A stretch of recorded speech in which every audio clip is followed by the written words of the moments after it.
When you hear the name Vancouver, you don't think of America. You think of Canada. But there's a Vancouver, Washington. So, hello, Vancouver.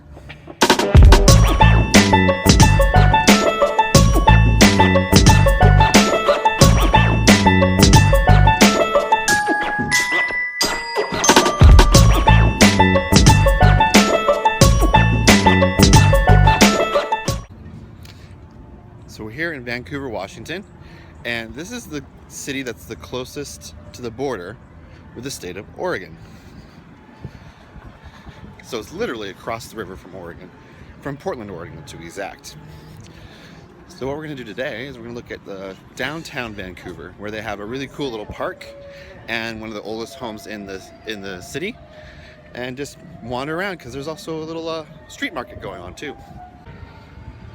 So right here is the Slocum House. It's one of the oldest houses in the area that still survives from the original founding of the city of Vancouver by a man by the name of Mr. Slocum, who moved here in the late 1800s with his wife, started a general store here in Vancouver, and then opened other stores in places in Idaho. And with a partner, they started using mule trains with 10 mules to bring supplies to those places. He also had contracts to supply the army because there was a fort here in town. So it was eventually moved here to this park in the 1960s because the area in which it was located, there was a lot of demolition going on. And being one of the oldest homes in the city, they wanted to preserve a part of the city's history. So they brought it here.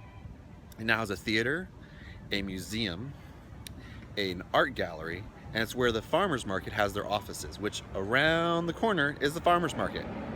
Now, Mr. Slocum and his wife only lived in the house for 2 to 3 years before their passing, but it was an amazing thing to make. It's got a very Italian, ornate feel to it with the cookie cutter shingles. So let's tell you a little bit about the park itself. So Esther Short was a strong woman from Pennsylvania who moved here with her husband and 12 children. Yes, one of them born on the Oregon Trail. And she actually was reportedly slapped a Hudson Bay Company agent who attempted to evict her from land disputed. The disputed land is what became part of the park.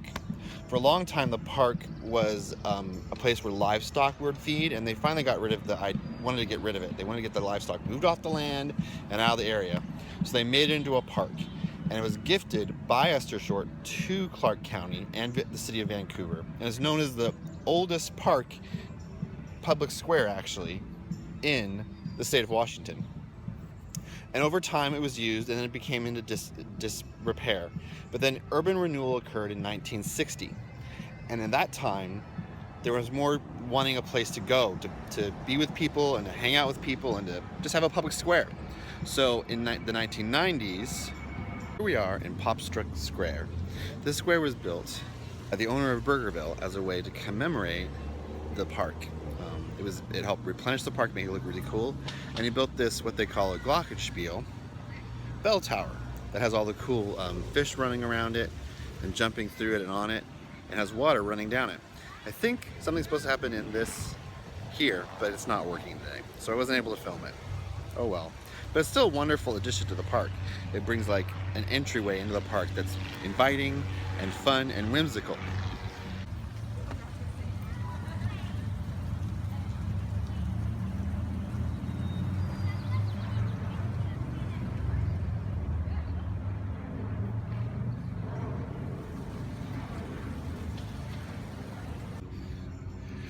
As you can see in the middle of the park, there's this really cool little amphitheater that allows them to stage plays and musicals and other fun things in the park.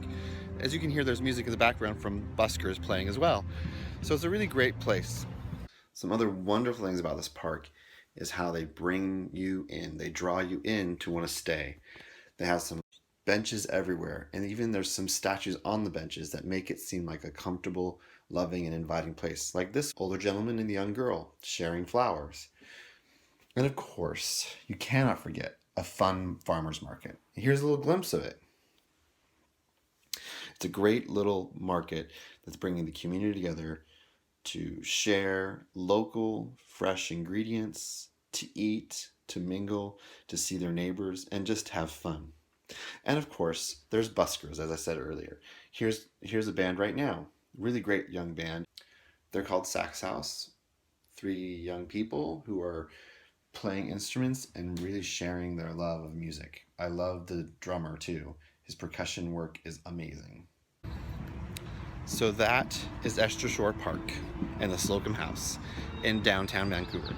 There's lots of other wonderful things about Vancouver you should come and check out. There's murals everywhere, everywhere. All along different street corners you'll find murals. It's a little small town which has a lot of character. I hope you have a chance to come and see it, especially if you're on your way to Portland or you're in Portland and you want something different to do. So come on over to Vancouver and give it a try.